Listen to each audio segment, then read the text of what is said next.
방금 부른 찬송가 가사를 보면요, 이렇게 돼 있죠. 2절에 온전히 주께 맡긴 내용, 주님께 여러분 다 맡기시길 바랍니다.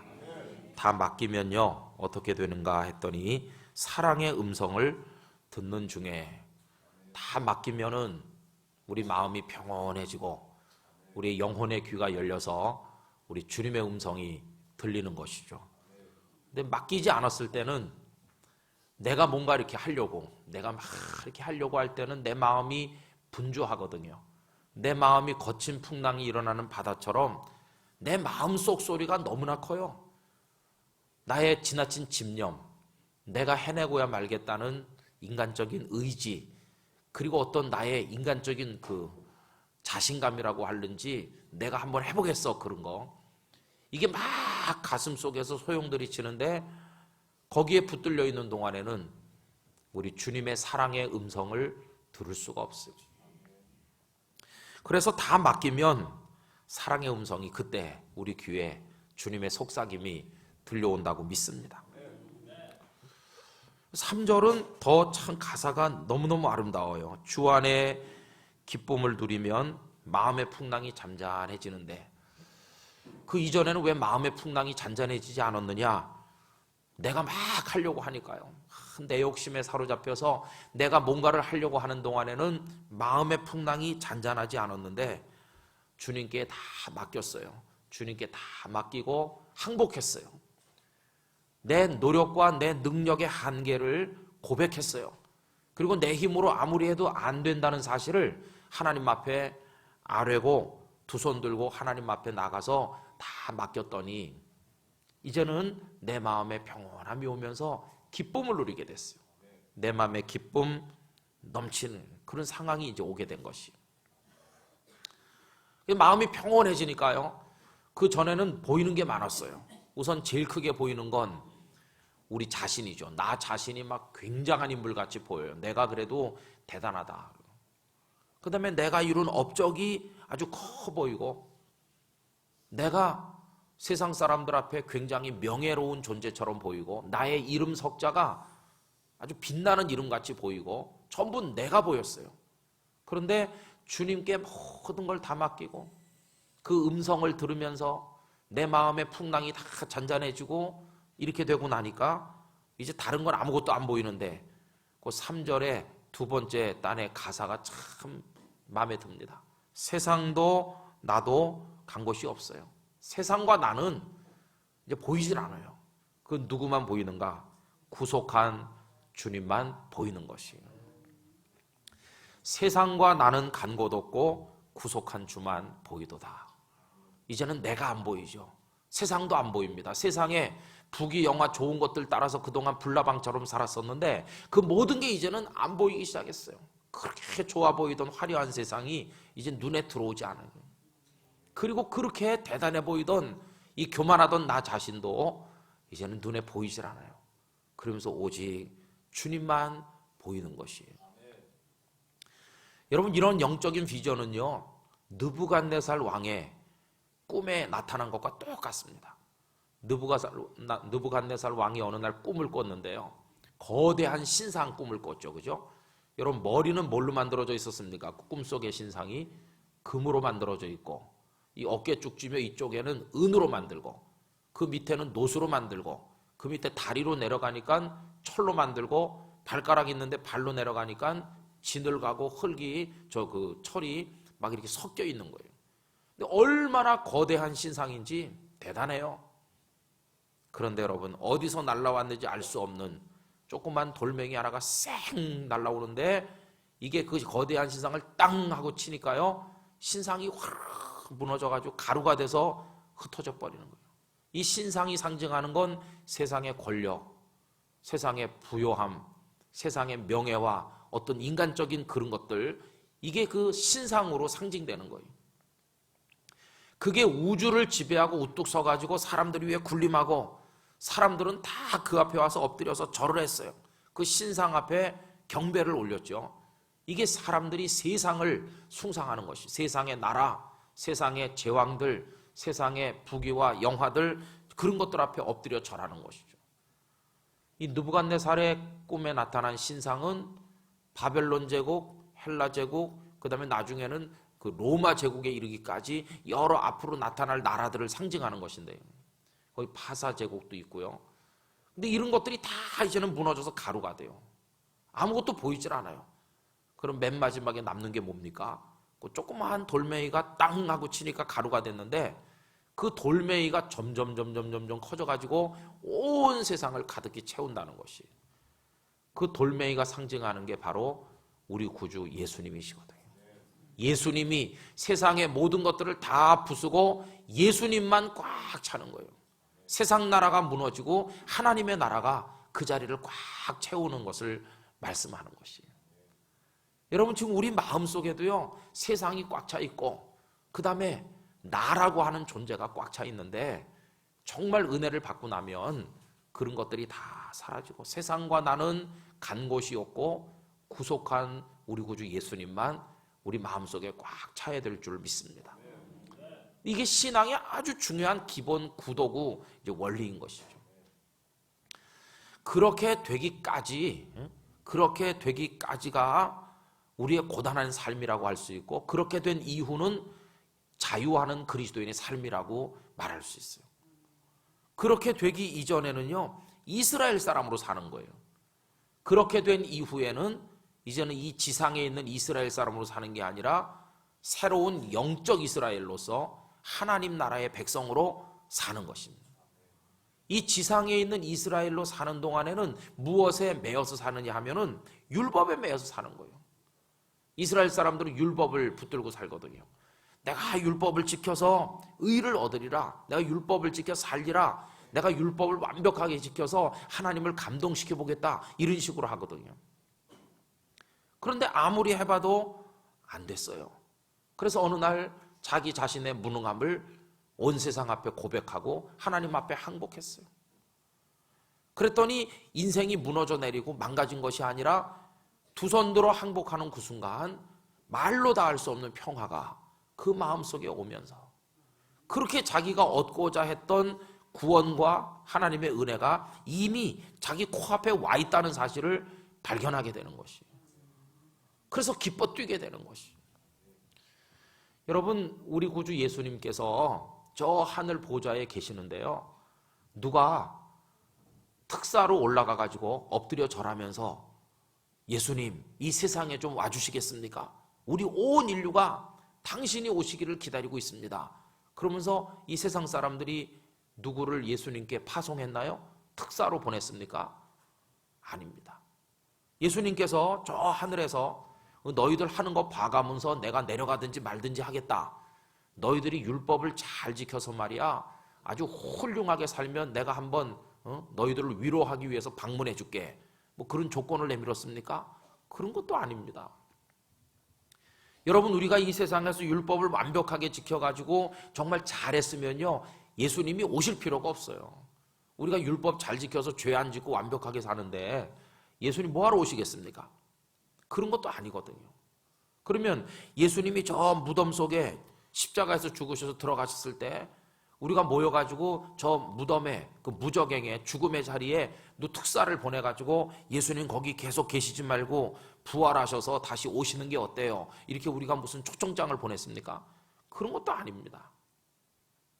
무슨 얘기냐 하면요, 우리가 노력을 했기 때문에 예수님이 하늘에서 내려오신 것도 아니고 우리가 굉장한 공력을 들였기 때문에 예수님께서 저 무저갱에서 죽음의 자리에서 다시 부활해서 우리 곁에 오신 것도 아니라는 것이에요.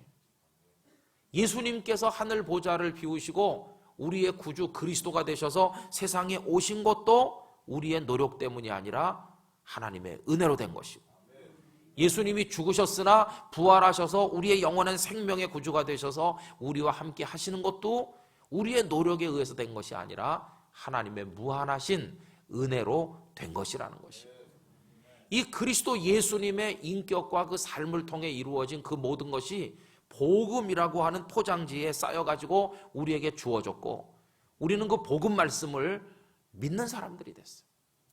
그러니까 그리스도를 가서 초청해 올 필요도 없고 저 밑에 가서 모셔올 필요도 없어요. 내 노력과는 상관없이 이미 우리의 구원자이신 예수 그리스도께서는 복음의 말씀으로 우리 곁에 와 계신 지가 오래된 것이에요. 그냥 우리가 할 것은요, 그냥 받기만 하면 돼요. 주여 고맙습니다, 이렇게 받기만 하면 되는데, 그 받는 행위를 뭐라고 그런다고 그랬습니까? 그게 바로 믿음이라고 그랬습니다. 믿음. 여러분, 이스라엘 백성들의 실패는 뭐냐 하면요, 이거를 잘 몰라가지고 내가 노력한다고 그리스도가 오시는 것도 아니고, 내가 애쓴다고 올라오시는 것도 아니고, 은혜로 되고 나는 그저 믿기만 하면 된다는 이 원리를 모르니까 그들은 율법을 가지고 자기가 할 수 있다는 걸 과시해 보려고 애를 썼어요. 열심히 노력했어요. 열심히. 그런데 여러분, 그 열심은요, 무익한 열심이고 잘못된 열심이고 하나마나한 쓸데없는 열심이고 하면 할수록 피로감만 더 쌓이는 부질없는 열심이었어요. 여러분, 그래서 열심만 있다고 되는 게 아니라 그 열심이 어떤 열심인가, 그게 중요한 것이에요. 무조건 열심만 낸다고 모든 문제가 해결됩니까? 절대 그렇지 않아요.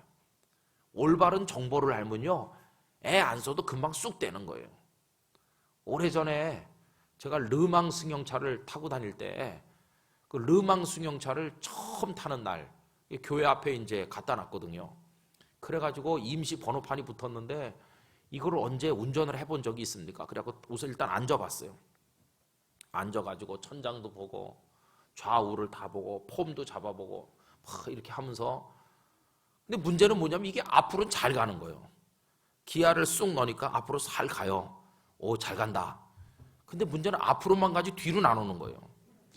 이게 어떻게 뒤로 안 올까? 아무리 이걸 기아를 뒤로 오는 백기어를 열려고 아무리 해도 안 되는 거예요. 그래서 이게 살짝 이렇게 해볼까? 이렇게 해야 되나? 그래갖고 제 딴에는요, 기아가 들어간 것 같이 생각돼갖고 하면은 계속 앞으로만 가요. 여러분, 이게 어떻게 하면 되겠습니까? 앞으로만 가고 뒤로 안 오는 희한한 차. 내 능력 갖고는 차가 뒤로 오게 할 수가 없어요. 조금씩 앞으로 나가가지고 길 한복판에 멈춰 섰는데 다른 차도 지나가야 되는데 빨리 뒤로 오게 해야 되는데 이게 뒤로 안 오는 거예요. 그래가지고 이게 어떻게 뒤로 안 오나 애를 쓰고 있는데 재영준 장로님께서 그때 마침 나타나셨어요. 그래가지고 목사님 뭐 하십니까? 뒤로 안 와가지고 지금 이게 내리라고 그래 나보고. 그래 내리니까 장로님이 타니까 금방 뒤로 쑥 오대요. 아니 내가 하니까 안 되던데 그럴 줄 알았다는 거예요, 장로님께서. 왜냐하니까 현대 자동차에서 만든 차 같은 건 이렇게 백이 뒤로 이렇게 하면 돼요. 근데 이 대우 자동차에서 만든 거는요, 뒤로 오게 하는 방법이 달라요. 그냥 이렇게 뒤로 하면 되는 게 아니고요, 이렇게 잡아 드는 게 있어요. 거기 이렇게 싹 잡아 들면서 이렇게 해야지 뒤로 오는 거지, 그냥 하면 안 된다는 거예요. 그걸 알아야 돼요. 땀 뻘뻘 흘리면서 말이죠, 아무리 열심히 제가 거기서 3박 4일 열심히 한다고 그게 되겠습니까? 요렇게 손가락으로 요렇게 하면 될 걸, 요렇게. 여러분, 알면 너무나 쉬운 건데요, 그거 모르면 밤새도 못한다니까요. 구원의 원리도 똑같은 것이에요. 내가 막 용을 쓰고 기를 쓰고 애를 써도 안 되는 것도 알기만 하면 쉬운 것이에요. 우리 주님이 이미 오셔서 내 구원자가 되시려고 여기 와 계시다, 그거 알면 끝나는 것이에요. 그거 알면 그 다음에는 그 주님을 붙들기만 하면 되는 거 아니겠어요, 그죠? 근데 그걸 모르니까 열심은 굉장한데 아무 쓸모없는 열심을 가지게 된다는 것이. 여러분, 그 불교가 대승불교가 있고 소승불교가 있죠. 대승불교는 뭐 세상을 구원하기 위해서 뭐 이렇게 한다는 게 강한 것이고, 소승불교는 오로지 세상은 어떻게 되든 도 닦아가지고 나 혼자 구원받으면 된다는 식으로 하는 게 소승불교거든요. 저 동남아시아 불교는 소승불교입니다. 그러니까 열심히 참선하고 도 닦고 그 다음에 살생 같은 거 벌레도 한 마리 안 죽이고 이래가지고 이제 드디어 내가 구원을 받아야 되겠다, 이제 그게 소승불교거든요. 그런데 어떤 농부가요, 어느 날 이제 밭에 가서 일을 하고 산길을 넘어서 집으로 오는데 바위가 큰 게 이렇게 2개 붙어 있는데요, 그 바위 틈바구니에 뭐가 나와 있는 거예요. 그걸 보고 간이 철렁 내려앉는. 뭐가 나와 있냐 하니까 긴 호랑이 꼬리가 나와 있는 거예요. 여러분, 꼬리만 있고 앞이 없는 호랑이가 어디 있겠습니까? 거기 꼬리가 바위 틈으로 나와 있다는 거는 그 바위 요쪽 너머에 지금 큰 호랑이가 있고 꽁지가 지금 그 바위 틈으로 나가서 농부가 오는 쪽으로 나와 있는 거죠. 그럼 그냥 쑥 지나가면 호랑이가 가만히 있겠습니까? 달려들 게 뻔한 거 아니겠어요? 어떡하나 이거를. 꽁지를 잡아당기면은 호랑이가 이제 뒤로 나올 수는 없으니까 그 틈으로 이걸 당기고 이만 있으면 목숨은 살겠다. 이걸 안 하고 그냥 지나가면은 저 녀석이 날 쫓아오면 난 꼼짝없이 호랑이 밥이 된다. 그래갖고 냅다 호랑이 꼬리를 딱 잡은 거예요. 그랬더니 호랑이도 놀라가지고 이제 앞으로 뛰쳐가려고 그러는데 호랑이는 앞으로 가려고 그러고 이 사람은 뒤로 그냥 냅다 잡아당기고 그 가운데 바위가 있고 바위 틈을 사이에 놓고 이제 당기기가 시작됐어요. 그 놈은 어떻게 될까요? 그 놈은 이제 호랑이가 돌아와가지고 잡아먹을 판이죠. 그러니 이걸 놓을 수가 없는 거예요. 막 땀이 삐질삐질 나고 힘이 빠져가고 얼굴이 하얗게 돼가면서 이 큰일 났다. 이 호랑이를 내가 언제까지 꼬리를 잡고 있냐. 죽을 지경 아니에요. 그런데 그때 열심히 도 닦아가지고 구원받으려고 하는 스님이 한 사람, 살이 퉁퉁하게 찐 스님이 착 나타나요. 그래갖고 간절하게 부르짖었대. 스님, 스님, 이 호랑이가 말이지 나를 지금 이렇게 하고 내가 지금 여기 자꾸 간신히 버티는데 날 좀 도와달라고. 어떻게 도와줄까? 저 옆에 제 낫이 있는데 저 낫으로 돌아가셔서 제가 잡아당길 테니까 호랑이 이마를 찍어가지고 말이지 좀 죽여달라고 그랬더니 이 스님이 하는 말이 내가 평생 벌레도 한 마리 안 죽였는데 어떻게 내가 그걸 죽일 수 있겠는가. 그러면서 다 업보대로 되는 거니까 자네는 열심히 당기고 있게. 그러면서 가려고 그러는 거예요. 이렇게 괘씸할 수가 있습니까? 그래갖고 이 농부가요 이렇게 말했대요. 그러면 이판사판이든 내가 놔버리겠다고. 나 더 이상 견딜 힘도 없고 놔버리면은 나는 삐쩍 말라서 뼈밖에 없고 스님은 퉁퉁한데 호랑이가 바보가 아닌 이상 누굴 잡아먹겠느냐고. 둘 중에 하나는 먹을 건데 말이야. 스님이 잡혀먹을 확률이 훨씬 높죠. 그러니까 이 스님이 얼굴이 하얗게 되는 거예요. 어떻게 도와줄까? 그럼 정 살생을 못 하신다 그러면은 내가 이거 지금 팔에 힘이 다 빠져가니까 잠깐만 좀 같이 잡아달라고. 그럼 내가 힘을 좀 회복한다. 옆에서 같이 잡았어요. 꼭 잡으세요. 꼭 잡아요. 나는 힘이 빠져가니까. 스님이 꼭 잡으세요. 아, 걱정 말라고 꼭 잡았다고. 보니까 진짜 꽉 잡았거든요. 그때 이 사람이 얼른 났대요. 그 다음부터 이 잡아당기는 사람이 이제 바뀐 거예요. 그러면서 스님 여기서 잘해보시라고 그러면서 가려고 하니까 그 스님이 말이죠. 이 낫을 가지고 빨리 찍으라고 그 호랑이를 찍어서 죽이라고 그러면 저도 불자올시다. 그러면서 이 사람이 못 죽인다고. 여러분 이 얘기가 동남아에서 전해지는 그 도 닦아서 구원받겠다고 하는 그걸 갖다가 우스꽝스럽게 희화한 것이거든요. 여러분 그렇게 가지고 무슨 구원을 받겠습니까? 나는 개미도 한 마리 죽이지 않았다. 나는 말이지 면벽 참선을 오래 하고 내가 얼마나 열심히 도를 닦았는지 아느냐. 이런 인간적인 노력들이 얼마나 많은지 몰라요. 이스라엘 백성들도 보면 그 구약에 나와 있는 율법 조항을 인간적인 방법으로 막 지키려고 애를 쓰거든요. 밥 먹을 땐 반드시 손을 씻고 깨끗하게 정결하게 해서 먹어야 되고 뭐 온갖 장로의 유전들 그 전통을 만들지 않았습니까? 그러나 그게 다 쓸데없는 열심이라는 거예요. 잘못된 열심. 그래서 오늘 이제 나눠드린 그 유인물을 따라 이제 한번 보시면요. 지금 사도 바울은 이스라엘 백성들만 생각하면 마음이 아파요. 그래서 그 1번 보시면 바울의 소원이 뭡니까? 자기 동족 이스라엘이 구원받는 게 소원이에요. 여러분 1절 한번 다 같이 읽어봅시다. 형제들아 내 마음에 원하는 바와 하나님께 구하는 바는 이스라엘을 위함이니 곧 그들로 구원을 받게 함이라. 그 동족들이 구원받는 게 소원이에요. 그럼 왜 지금 이스라엘이 구원을 받지 않으면 안 되는 상황에 있냐 하니까 그들이 쓸데없는 잘못된 열심에 빠졌기 때문이에요. 2절 말씀 앞부분을 보면요. 내가 증언하노니 그들이 하나님께 뭐가 있다고 그랬죠? 열심이 있다. 여러분 종교적 열심에 있어서 이스라엘 사람들을 능가할 만한 백성은 아마 없을 겁니다. 이스라엘 사람들 진짜 열심히 있어요. 할례 받고 11조 드리고 뭐 철저히 안식일 지키고 계율을 어기지 않기 위해서 진짜 열심히 해요. 그런데 문제는 그 열심이 어떤 열심입니까? 2절 중간부터 다시 보시면 하나님께 열심히 있기는 있는데 끄트머리에 뭐라고 그랬습니까? 올바른 지식을 따른 게 아니라는 것이에요. 아까 제가 그 차 후진 못해가지고 애썼던 얘기를 말씀드렸는데요. 아무리 열심히 한다고 되는 게 아니에요. 왜? 올바른 지식을 따르는 게 아니니까. 잘못된 지식을 가지고 아무리 한들 이게 됩니까?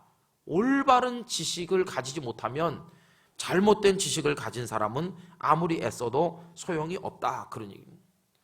그럼 여러분, 이스라엘 백성들이 오해하고 있는 거, 그들이 잘못 알고 있었던 게 뭐겠습니까? 그게 바로 자기 자신으로서는 의를 이룰 수 없으므로 하나님의 은총의 의를 의지해야 된다고 하는 거, 이걸 모르고 자기들의 의를 드러내려고 애쓴 거, 이게 그들의 실수였다는 겁니다. 여러분 3절 말씀 다 같이 읽읍시다. 하나님의 의를 모르고 자기 의를 세우려고 힘써 하나님의 의에 복종하지 아니하였느니라. 이게 그들의 잘못이라는 것이. 여러분, 거기 두 가지 종류의 의가 나오는데 성경책에다가 빨간 색연필 있으시면 표시하시면 좋겠습니다. 처음에 나오는 의가 무슨 의죠? 하나님의 의입니다. 두 번째 나오는 의가 무슨 의입니까? 자기 의입니다. 우리가 따라야 될 의는 어떤 의입니까? 하나님의 의입니다.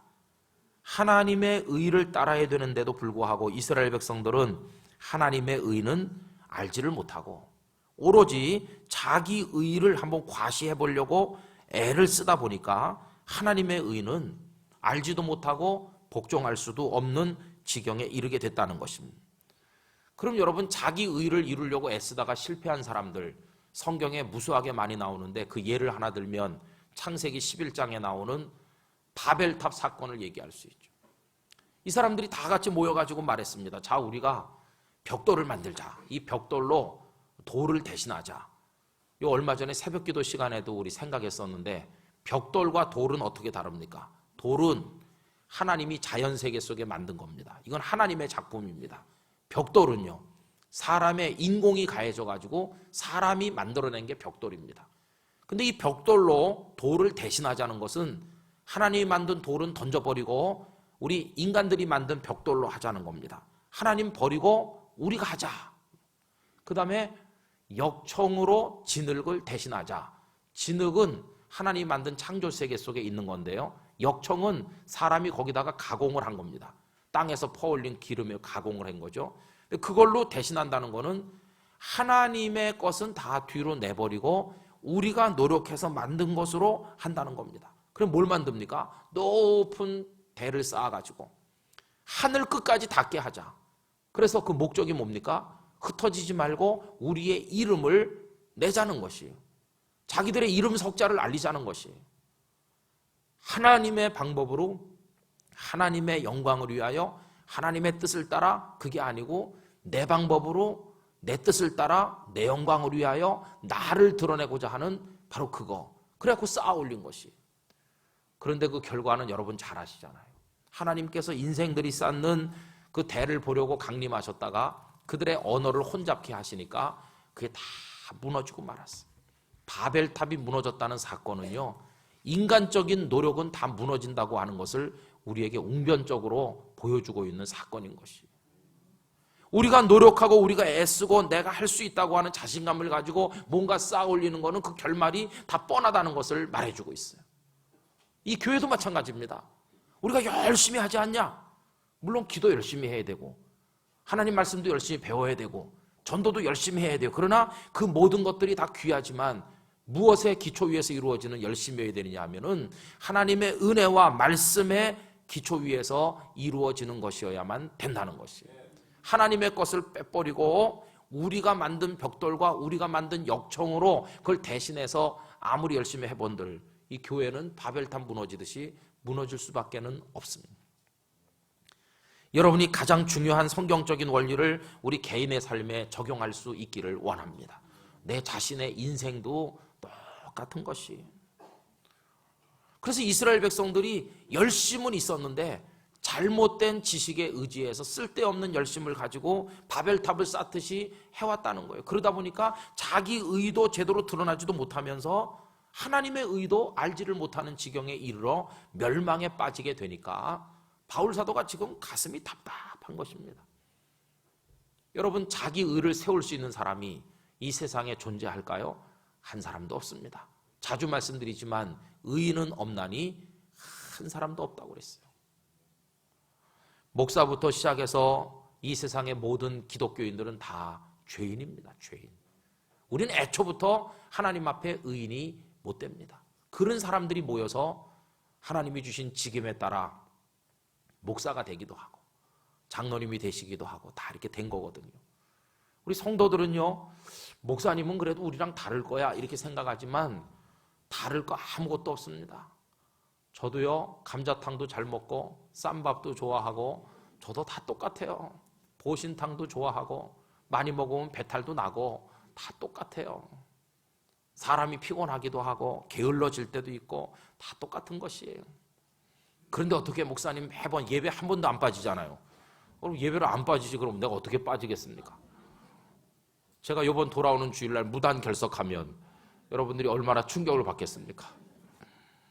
제가 서울에서 부목사 할 때 우리 유주 전도사님 거기 전임 전도사 하실 때 저보고 참 요새 이상하다고. 왜요? 이 박위근 씨가 전에는 한 번도 안 빠졌는데 지금 벌써 몇 주째 계속 빠진다고 출석 체크하면서. 박위근 씨가 누구냐면 담임 목사님이시거든요. 한 번도 안 빠져. 전에 한 번도 안 빠졌는데 요새 왜 빠지니? 착각이 되신 거예요, 순간적으로. 그때 왜 빠지셨냐면 미국에 가셨거든요. 그래서 우리가 아주 그냥 배꼽이 빠져라고 웃은 적이 있어요. 한 번도 안 빠지죠, 목사님이. 그러면 목사님들은 다 믿음이 너무너무 좋아가지고 예배 시간 돌아오기만 학수고대 하면서 오 예배 시간 이러다가 오는 줄 아십니까? 벌써 예배 시간 다 됐네. 왜 이렇게 시간이 빨리 가지? 그러다가 온다니까요. 다 똑같이 연약해요. 그런데 교인들은 기대가 커요. 우리 장로님은 아마 성인 군자일 거야. 장로님도 집에 가면 부부 싸움도 하고 다 똑같아요. 우리 똑같은 죄인들끼리 모여가지고 지금 뭐 하는데 그러면 뭐 어떻게 하겠습니까? 여러분, 시작도 마지막도 주님의 은혜를 의지하는 수밖에 없어요. 이 교회가요 이렇게 유지돼 가는 게 그게 기적입니다. 기적. 여기 온다고 누가 뭐 한 번 올 때마다 뭐 100만 원씩 줍니까? 참 이게 신통한 것이에요. 뭐 돈을 주나 무슨 여기 온다고 훈장을 주나 뭐 아파트 분양권을 주나 아무것도 아니잖아요. 오히려 내 주머니에 있는 거 갖다 바치고 열심히 일하고 그리고 칭찬도 못 받고 가끔 상처도 받고 목사한테 싫은 소리도 듣고 그런데 또 그 다음 주에 또 와서 있고 안 믿는 사람들이 보면 진짜 바보들만 모인 것 같아요. 그래도 이 공동체가 없어지는 게 아니고요. 이게 막 폭발하듯이 다 없어지는 게 아니고 점점 오는 사람이 늘어나고 헌금하는 분도 있고 기도하는 분도 있고 이걸 사랑해서 눈물을 흘리고 이런 센터도 짓고 이게 어떻게 이게 가능한 거겠습니까? 이게 어떻게 유지되는 것일까요? 우리를 붙드시는 하나님의 은혜 때문에 되는 것이에요. 사실 부부가 결혼해서 사는 것도 그렇죠. 뭐 그녀가 말이죠. 그 남자가 처음 만나가지고 한눈에 반할 때처럼 죽는 그날까지 계속 그렇게 사는 부부가 세상에 어디 있겠습니까? 그런 사람은 없겠죠. 그러나 믿음을 가지고 이 사람은 하나님이 내게 주신 평생의 아담이고 하와다 이렇게 믿고 사랑하며 살아가는 것이에요. 다 연약하지만 은혜를 의지하며 살 때 우리는 끝까지 승리할 수 있고 하나님의 뜻을 이룰 수 있는 법이죠. 이거 빠지면 그 다음에는 아무것도 남는 게 없어요. 그래서 지금 그 다음에 나오는 얘기가요, 아까 전에 말씀드렸던 얘기인데 우리가 하늘에 올라가서 예수님을 초청해 온 게 아니잖아요. 그죠? 그래서 5절로 한번 먼저 가보실까요? 제가 읽어보겠습니다. 모세가 이제 율법에 모세가 기록하되 율법으로 말미암는 의, 이게 무슨 의겠습니까? 율법으로 말미암는 의가 아까 3절에는 무슨 의와 짝이 되는 걸까요? 자기의죠. 자기의. 율법 잘 지켜서 말이야 내가 노력 열심히 해가지고 하겠다 이렇게 생각하는 거, 그게 자기의고 그게 바로 율법으로 말미암는 의인데 이걸 행하려고 애쓰는 사람은 그 의로 살리라. 그렇게 해서 살면 얼마나 좋아요. 한 번도 죄를 안 짓고 완벽하게 살아 구원받으면 얼마나 좋겠습니까? 그런데 그런 사람은 한 사람도 없다고 그랬어요. 그래서 이제 우리에겐 어떤 의가 필요하냐 하면 아까 3절에는 그 대안으로 어떤 의가 있었습니까? 하나님의 의가 있었죠. 그 하나님의 의가 6절에는 뭐라고 설명되어 있습니까? 믿음으로 말미암는 의. 할렐루야. 이렇게 표현된 거예요. 하나님이 의를 가지신 분이세요. 하나님은 의로운 분이시잖아요. 그런데 그 하나님의 의를 내게 나누어 주시는 것이에요. 너는 어차피 의롭지 못하니까 애쓸 필요 없어. 너 그렇게 애쓴다고 열심히 한다고 네 힘으로 될 줄 아느냐? 아니야. 날 봐. 내가 너에게 나의 의를 좀 나눠줄게 라고 하나님 우리에게 다가오실 때, 그때 우리가 가져야 될 태도는 뭐냐 하면 감사합니다 하면서 내 의를 나타내려는 노력은 이제 포기하고 하나님께로 나가는 것이에요. 그게 바로 믿음이거든요. 그래서 하나님의 의를 내 걸로 만드는 비결이 믿음이기 때문에 6절에서는 믿음으로 말미암는 의라 이렇게 말했어요. 그럼 여러분, 율법에 의해서 의를 얻으려는 사람은요, 어떤 태도로 사느냐 하면 이런 태도로 살죠. 자, 조용히 하고 가만 계세요. 내가 말이야 그동안 율법을 열심히 지킨 의가 있으니까 내가 여러분들을 대표해서 하늘에 가서 그리스도를 모셔오겠다고, 내가 갔다 올 테니 잘 보라고, 내가 어떻게 하늘로 둥둥 떠서 올라가는지 보라고. 그런 사람과 마찬가지라는 거예요. 이 사람이 껑충하면서 하늘로 올라가 보려고 했는데 웬걸요? 조금 30cm 뛰다 나가 떨어지지. 몇 번 뛰어도 조금 뛰다 나가 떨어지고 안 되는 것이에요. 그래서 그 다음에 6절에 나오는 얘기가 재미난 얘기인데, 믿음으로 말미암는 의는 이렇게 말한다는 겁니다. 네 마음에 누가 하늘에 올라가겠느냐 하지 말라 하니. 누가 하늘에 올라가겠느냐? 내가 올라가 볼까? 네가 올라가 볼래? 이거는 하나님의 의를 모르는 사람들이 하는 말이에요. 그들이 하늘에 올라가서 뭐 하려고 합니까? 올라가겠다고 말하는 이유는 그리스도를 내가 가서 모셔 내려오겠다 이러면서 큰 소리 치는 건데, 그런 소리 하지 말아라. 네가 무슨 수로 하늘에 올라가서 그리스도를 모셔오겠냐? 그럼 그리스도는 어떻게 오십니까? 우리가 가서 모셔왔기 때문에 오신 게 아니라 아까 뭐라고 그랬죠? 은혜로 오신 겁니다. 은혜로. 7절도 똑같은 얘기입니다. 믿음으로 말미암는 의인은 뭐라고 말하냐 하면, 누가 무저갱에 내려가겠느냐? 내가 갈까? 네가 갈래? 이렇게 말하지 않는다는 겁니다. 왜냐하면 내려가겠다고 말하는 사람들은 내가 그리스도를 죽은 자 가운데서 다시 살려서 모시고 오겠다 이렇게 말하는 것과 똑같은데, 그건 말도 안 된다는 것이에요. 그래서 그리스도께서 하늘 보좌를 버리시고 이 세상에 우리 곁에 오신 것도 우리가 초청하거나 노력해서 된 게 아니라 은혜로 하나님께서 그리스도 우리에게 보내주셔서 된 것이고, 또 무덤 속에 들어가셨던 그리스도께서 죽음의 권세를 이기시고 부활하셔서 우리의 주님이 되신 것도 우리가 가서 모셔왔거나 부활시켰거나 뭐 우리가 이렇게 해서 된 게 아니라 하나님의 은혜로 우리 주님이 부활의 주가 되셔서 저와 여러분 가운데 계시다는 것이, 그걸 얘기하는 것입니다. 그러면 믿음으로 말미암는 의는 우리가 올라간다고 말하지도 않고 내려간다고 말하지도 않으면, 8절, 그러면 믿음으로 말미암는 의는 뭐라고 우리에게 말을 하느냐? 믿음으로 말미암는 의를 따라 사는 사람들은 이렇게 생각한다는 겁니다. 말씀이 내게 가깝다. 여러분, 말씀이 상징하는 분이 누구겠어요? 우리 주님이시죠. 우리 주님이 저 멀리 하늘에 계시니까 가서 네가 모셔와라, 그것도 아니고 저 밑에 계시니까 모시고 올라와라, 그것도 아니고 이미 말씀으로 오신 그리스도 그분이 내게 가까이 계시다. 가까이. 얼마나 가까이? 그분이 말씀이 되셔서 우리 입에 계시다. 우리 마음에 이미 와 계시다. 여러분, 예수 그리스도께서 이 가운데 계시고 여러분의 인생 속에 계시고 우리의 입에 있고 우리의 마음에 있다는 걸 여러분 인정하십니까? 이미 주님이 저기 계신 분이 아니라 여기 와 계신. 아이고, 예수님, 제가 모시러 가려고 그랬는데 아니 가기도 전에 언제 오셨습니까? 그런 거랑 마찬가지예요.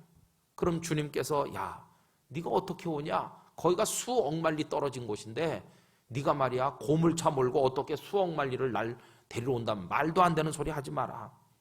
네가 나를 데리러 오려고 하기 전에 내가 왔다. 내가. 이게 주님의 은혜요 사랑인 줄로 믿습니다. 그래서 오셔서 예수님이 말씀의 모습으로 이미 우리 속에 계시는 것이에요. 그래 8절 끝에 보면 어떤 말씀으로 계십니까? 곧 우리가 전파하는 믿음의 말씀이라. 사도 바울이 전파하는 믿음의 말씀이 뭡니까? 바울이 뭘 전파했습니까? 예수 그리스도가 우리의 구주라고 하는 거, 그 전파했잖아요. 그 믿음의 말씀이라는 건 뭐냐? 말씀이 그리스도신데 믿음의 말씀이라는 것은 그 그리스도를 믿으라고 하는 말씀이기도 하고, 그리스도가 나의 그리스도 되게 하는 방법은 믿음밖에 없다는 뜻이기도 하고, 믿어야 내게 그리스도가 된다는 뜻이기도 해요. 그분은 믿음의 그리스도이십니다. 믿음의 말씀이십니다. 결국 다른 말로 바꿔 말하면 믿음이 없는 사람에게는 생명의 말씀도 안 되시고 믿음이 없는 사람에게는 그리스도도 안 되시고 믿음이 없는 사람들에게는 그분은 구주도 되시지를 않는다는 것이.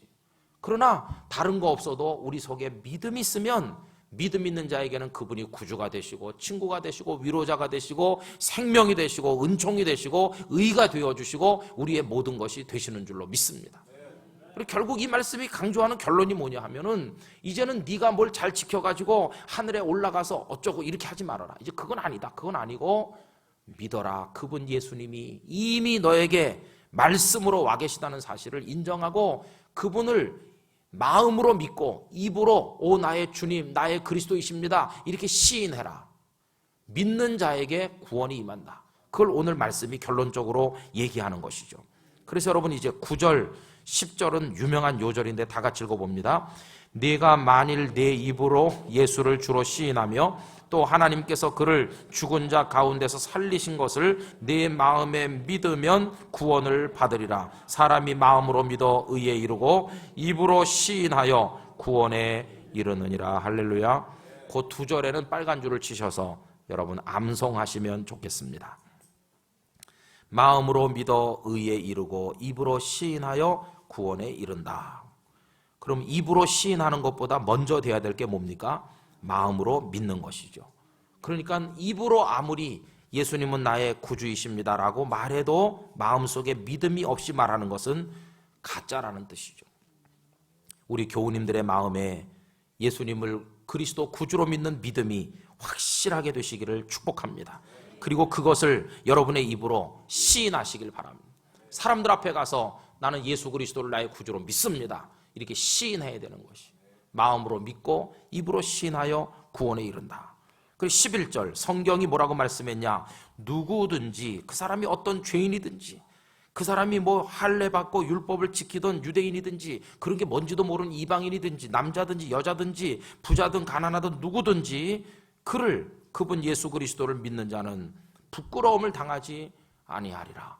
여러분 부끄러움을 당한다는 말은요 저 지옥불에 떨어져서 영원한 수치와 고통에 떨어진다는 뜻인데 예수 그리스도를 믿는 자에게는 결코 그런 부끄러움이 임하지 않을 줄로 믿습니다. 그걸 우리에게 말씀해 주고 있는 것인데요 12절 이 구원의 원리는 유대인이나 헬라인이나 차별이 없다고 말씀하고 있어요. 아무 차별이 없어요. 남자든 여자든 그 사람이 누구든 어느 민족이든 차별이 없어요. 한 분이신 주께서 모든 사람의 주가 되사 미국 사람의 구주가 따로 있고 한국 사람의 구주가 따로 있는 게 아니고 한 분 예수 그리스도 우리 주님께서 모든 믿는 사람의 주님이 되셔서 그분을 부르는 모든 사람에게 부요하시도다. 할렐루야. 그래서 제가 지난주일 란예배 시간에 혈루증 앓던 여자가 예수님의 옷을 만졌잖아요. 은혜를 중간에서 가로챈 거나 마찬가지잖아요. 야이로의 집으로 가시는 예수님을 중간에서 낚고 챈 것처럼 은혜를 받았지만 모든 사람에게 부요하시도다. 이 여인을 치료하셨다고 해서 야이로의 딸을 살려내지 못하거나 그런 분이 아니시고 주님은 나에게도 충만한 은혜, 우리 장로님들에게도 충만한 은혜, 집사님들에게도 누구에게든지 충만하게 모든 사람에게 부요하게 주실 수 있는 분인 줄로 믿습니다. 그래서 13절 결론이 뭐냐 하면 유명한 말씀 다 같이 읽어보겠습니다. 누구든지 주의 이름을 부르는 자는 구원을 받으리라. 할렐루야. 결국 우리는 이스라엘 백성들이 가졌던 그 잘못된 열심에서부터 벗어나서 이제는 어떤 열심으로 옮겨가야 될까요? 예수님을 나의 구주로 믿고 고백하는 이 믿음의 열심을 가져야 될 줄로 확신합니다. 이 믿음의 열심. 결국 오늘 이 말씀은 성경 전체에서 가장 중요한 그 진리를 우리에게 보여주는 것인데요. 결국 우리를 내려놓으라는 겁니다. 네가 뭐 하겠다는 거 다 포기해. 다 내려놔. 다 내려놓으면 아까 우리 204장 그 찬송가 아까 불렀던 288장이죠. 거기 보면은 다 내려놓으면 맨 마지막에 세상과 나는 간 곳이 없고 누구만 보인다고 그랬습니까? 구속한 주님만 보이는 겁니다. 우리 인생에 예수님만 충만해질 줄 믿습니다. 영도 중앙교회 안에 아무도 안 보여야 정상이에요. 목사도 장로님도 권사님도 집사님도 우린 다 무능함을 고백하면서 이 아래로 내려앉고 모든 성도의 가슴 속에 예수 그리스도만이 충만하셔야 되는 거예요. 주님은 교회의 머리이시며 이 교회는 주님의 몸이며 이 교회를 세운 분은 예수님이신데 당신의 피로 값을 지불하시고 사셨으니, 그리고 주님이 이 교회의 목자장이 되셔서 잔잔한 물가로 푸른 초장으로 우리를 인도해 가셔야 되는 것이고, 그래서 오늘 여기 이르기까지 우리를 도우신 분 우리 주님이시고, 우린 다 그분의 은혜 가운데 거하는 그분의 양떼에 불과한 것이에요. 양들이 목자 한 분만을 따라가듯이 그 어떤 목자의 음성도 듣지 않듯이 예수님 한 분만을 따라가는 그런 성도, 그런 교회가 되어야 될 줄로 믿습니다. 믿음이 중요한 것이에요. 이제 일적으로 이사를 오니까요, 텔레비전을 이제 여러 채널 나오는 게 이렇게 됐어요. 그래가지고 이제 제가 제일 좋아하는 게 뭐냐 하면은 텔레비전 다시 보기가 있어요. TV 다시 보기인가. 그래갖고 TV 다시 보기에서 뭘 보냐 하면 EBS에 가면은요, 세계 테마 기행이라는 게 있어요. 그거 보면 앉아서 세계 일주를 하거든요. 밤에 나갔다 들어와가지고 밤에 이제 잠깐씩 그거 보면서 그게 아주 행복한 시간인데요. 거기 보면 시리아를 봤습니다. 최근에 시리아. 근데 시리아를 보니까 그 다메섹이 나오는 거예요. 다마스커스. 사도 바울이 갔던 다메섹. 아, 나 저기 못 가봤는데, 야, 그렇구나. 앉아서 이제 성지순례 하는 거죠. 그 다음에 이집트를 또 이제 보는데, 이집트가 뭐 3편인가 4편 나오는데 그 2편이 뭐냐 하면은 시내산이 나옵니다. 여러분 가서 한번 보세요. 다시 보는데 공짜입니다, 공짜. 다시 보는데 시내산이 탁 나오고 거기 이제 영화배우 한 사람이 이제 가가지고 그걸 찍는데요. 거기 산에서 밤에 자고 아침에 해가 떠오르는 그 시내산. 옛날에 갔던 생각이 나더라고요. 근데 그 밑에 성 캐서린 수도원이라고 이 지구상에서 제일 오래된 수도원이 거기 존재하면서 하나님 말씀 사회사본이, 신해사본이 거기 그대로 보존돼 있거든요. 아주 유서 깊은 수도원인데 거기 뭐 모세가 하나님 만났다는 떨기나무라고 전해지는 그 떨기나무라고 하는 그것도 있고, 그 다음에 모세가 그 안에 십보라를 만났던 운물이라고 하는 운물도 있고, 해설하는 사람이 이게 그건지는 알 수 없으나 이렇게 얘기합니다. 하여튼 거기 뭐 그거라고 말하면서 그 앞에 사진 찍고 그래요. 근데 여러 나라 관광객들이 거기 다 오잖아요. 근데 어떤 여자가 한 20몇 살 된 여자인데 미국에서 왔대요. 미국에서 어떤 여자가 뭐라고 말해요? 저는 독실한 그리스도인입니다. 이렇게 말하면서 저는 이 모든 사실을 믿습니다. 여기 모세가 있었다고 하는 곳에 오니까 감동이 새롭고 너무나 감격스럽다고. 또 스웨덴에서 왔다는 어떤 여자분은 이제 여한이 없다고. 모세의 2발이 섰던 이곳에 나도 서서 하나님의 임재를 이렇게 체험하고 나니까 너무나 감격스럽다고. 제가 그걸 보면서, 그거는 그 EBS가 종교 색채가 없는 일반 방송이기 때문에 기독교 냄새가 안 나게 하려고 이제 노력을 하는 건데, 그 인터뷰한 사람들이 나와가지고 나는 이 모든 것을 믿습니다. 미국에서 온 처녀가 하는 말이 성경에 있는 그대로잖아요. 이렇게 말해요. 그 얘기가 제 마음에 참 기쁨을 가져다 주대요. 아, 저기 믿는 사람이 또 있구나. 텔레비전을 통해 내가 그 처녀의 얼굴을 봤지만 하늘나라에 가면 만날 처녀구나. 여러분, 그 처녀에게 있는 게 뭡니까? 믿음이거든요. 믿음. 성경에 있는 대로잖아요. 성경에. 이 처녀는 성경을 믿는 사람이에요. 여러분, 믿는 자에게 복이 있다고 확신합니다. 성경은 그걸 말해주는 거예요. 믿는 자에게 복이 있다는 것입니다. 여러분, 하나님이 우리 아버지이심을 믿고 예수 그리스도께서 우리가 초정하기 전에 이 세상에 오셔서 우리 중에 계시는 구원자이심을 믿고 우리의 인간적인 쓸데없는 노력은 다 내려놓고 그분 안에서 평화를 누리시기를 기원합니다. 성 어거스틴이 맛본 평화는 결국 그것입니다. 그가 세상의 산전수전을 다 겪고 로마에서 이름난 수사학자로 명예를 누리고 세상의 부귀 영화 쾌락을 누릴 만큼 다 누려봤는데 그래도 마음속에 참 평화가 없었어요. 왜냐하면 그때는 자기가 하는 거니까요. 자기가 수사학을 잘하고 자기가 뭘 잘하고 자기가 명성이 있는 교수고 자기가 전부 자기밖에 안 보이거든요. 그러다가 나중에 다 내려놓고 구속한 주만 보이는 단계에 그가 도달하게 된 것이죠. 그리고는 그가 참회록을 쓰게 됐는데 참회록 앞에 총 넘기면 한 10줄 내려가다 그 다음에 나오는 문장이 그거거든요. 아버지요, 내가 아버지의 품 안에 있기 전에는 참 평화가 무엇인지 알지를 못하였습니다. 그런데 이제 알게 됐다는 거예요. 이제 사랑하는 여인과 같이 살면서 하나님이 보내신 선물이라는 아들, 그 아데오 다투스를 낳아서 키우면서 로마 전역으로 불려다니면서 로마에까지 가서 수사학 교수 생활을 하고 뭐 이러면서 살 때도 몰랐던 평화, 말초적인 쾌락을 느낄 때 몰랐던 참 평안, 세상의 명예가 높아져 가도 알지 못했던 참 평안을 이제 아버지 안에서 알게 됐다는 거예요. 그때는요 아무것도 없을 때입니다. 그때는 그 여자도 돌아갔고 아데오 다투스도 죽어서 하나님이 데려가셨고 아무것도 남죠. 사랑하는 어머니 모니카, 그를 위해서 수십 년 기도했던 어머니도 세상 떠났고 이제는 수사학 교수 자리도 다 버렸고 이제는 아무것도 없는 고향 타가스테로 돌아와서 그 조그마한 시골 마을에서 하나님만 바라보던 그때 오히려 모든 걸 가진 것처럼 여겼을 때 느끼지 못했던 참 평화를 하나님 안에서 맛보게 됐다는 것이에요. 저는 이게 바로 예수 그리스도 안에서 맛보는 평화고 인간적인 모든 걸 다 포기한 사람들이 누리는 궁극적 축복이라고 믿습니다. 여러분, 우리가요 아직도 내 힘으로 뭐 할 수 있다고 생각하는 동안에는 이런 평화가 없는 것이죠. 이제 말씀을 마치겠는데요, 저는 오늘 이 말씀을 준비하고 가만히 앉아있고 방금 전에도 이 방에 앉아서 한 15분 있으면서 그런 생각을 했습니다. 하나님, 영도중앙교회 목사로 사는데 우리 교회가 앞으로 어떤 교회가 될까요? 어떻게 목회를 하면 좋겠습니까? 어떻게 우리가 이 교회를 통해 하나님 일을 하면 좋겠습니까? 여러 가지 생각이 복잡하잖아요. 성령께서 너 하나님 말씀 읽었잖아, 그냥 내려놔. 뭐 네가 말이지 멋있는 목회 계획을 가지고 네가 말이지 열심히 해가지고 뭐 어떻게 영도중앙교회가 이런 생각을 내려놓고 그냥 너는 나를 바라봐라. 나를 바라보면 너 마음에 평화가 있을 거야. 네가 뭐 어떻게 해보려고 그러면 너는 밤잠을 못 자. 그렇지만은 다 주께 맡기고 무능한 나는 그저 주님의 뜻에 순종만 할 테니 주님이 우리 교회 은혜로서 우리 성도들의 목자장이 되어 주시옵소서. 넌 이렇게만 해라. 나만 믿어라. 나만. 그러면 나머지는 내가 책임져 준다. 여러분, 우리 교회는요 그래서 잘 될 거예요. 왜냐하면요 주님이 우리 교회 목자장이시거든요.